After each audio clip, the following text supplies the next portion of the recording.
For those of you watching at home, I'm not nervous. It's just really hot in here. These people are wired.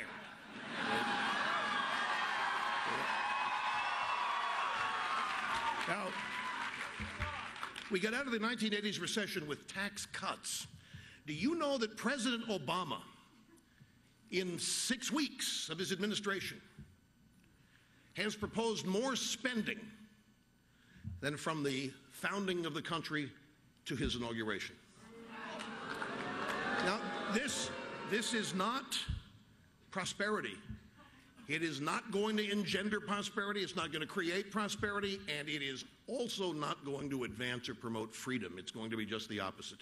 There are going to be more controls over what you can and can't do, how you can and can't do it, what you can and can't drive, what you can and can't say, where you can and can't say it. All of these things are coming down the pike because it's not about revenue generation to them. It's about control.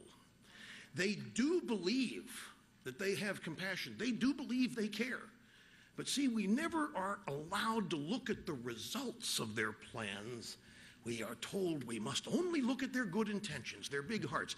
The fact that they have destroyed poor families by breaking up those families, by offering welfare checks to women to keep having babies, no more father needed, he's out doing something, the government's the father, destroy the family. We're not supposed to analyze that. We're not supposed to talk about that. We're supposed to talk about their good intentions. They destroy people's futures.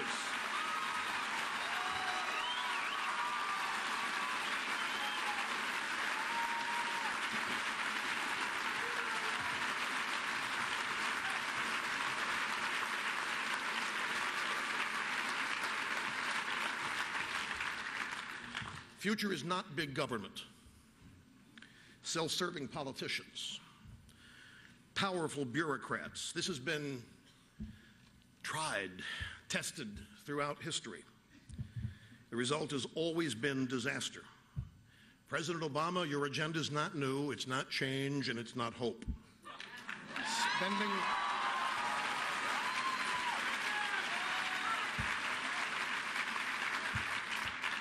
Spending a nation into generational debt is not an act of compassion. All politicians, including President Obama, are temporary stewards of this nation. It is not their task to remake the founding of this country. It is not their task to tear it apart and rebuild it in their image. We have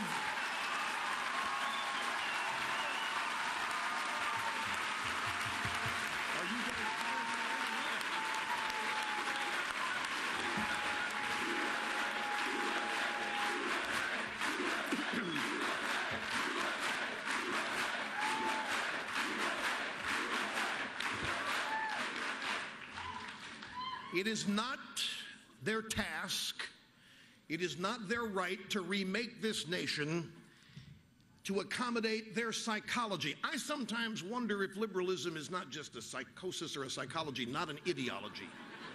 It's so much about feelings, and the predominant feeling liberalism is about is feeling good about themselves, and they do that by telling themselves they have all this compassion. You know how to really, if you really want to unhinge a liberal, it's hard to do because they're so unhinged now anyway, even after they, but all you have to do is say, you know what, the things you people do, the things you people believe in are cruel. That's the last way they look at themselves. They are the best people on earth. They're the good people. You tell them that their ideas and that their policies are cruel, and the eggs start scrambling and just... It's fun to do. I have learned how to tweak liberals everywhere. I do it instinctively now. Tweak them in the media, tweak them in the... There's no reason to be afraid of these people. But why in the world would you be afraid of the deranged? You know, there really is no reason to be afraid of them. And there's no reason to assume they're the minority, and there's no reason to let them set all the premises and the agendas to which we respond to. I'm getting a little bit ahead of myself here, but everybody asks me, and I'm sure it's been a focal point of your convention, well, what do we do as conservatives? What do we do? How do we overcome this?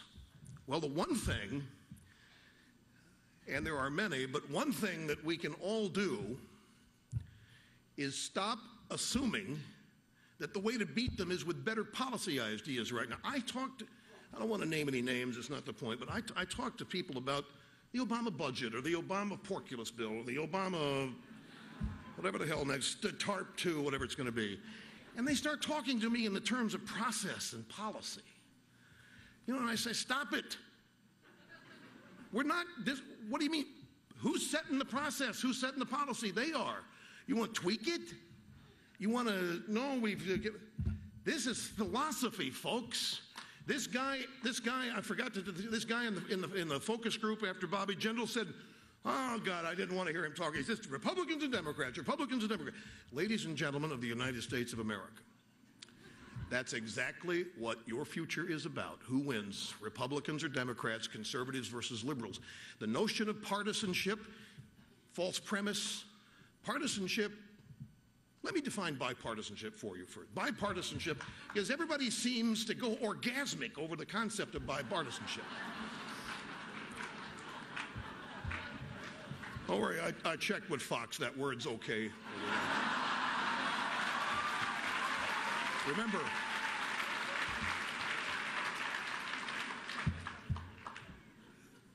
they covered the Lewinsky thing, so that's my opinion.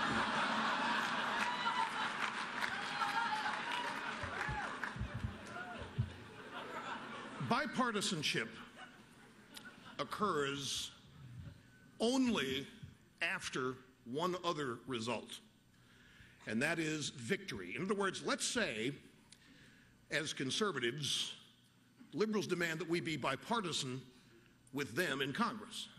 What they mean is we check our core principles at the door, come in, let them run the show, and then agree with them. That's bipartisanship to them.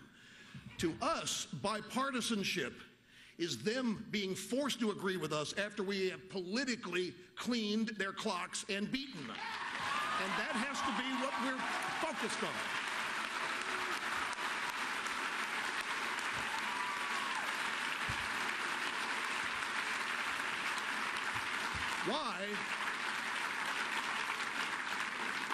Why would any of us in this room who hold the core beliefs we believe, somebody tell me, where is the compromise on all of this spending? Where is the compromise on all this punishment of the achievers? I don't know.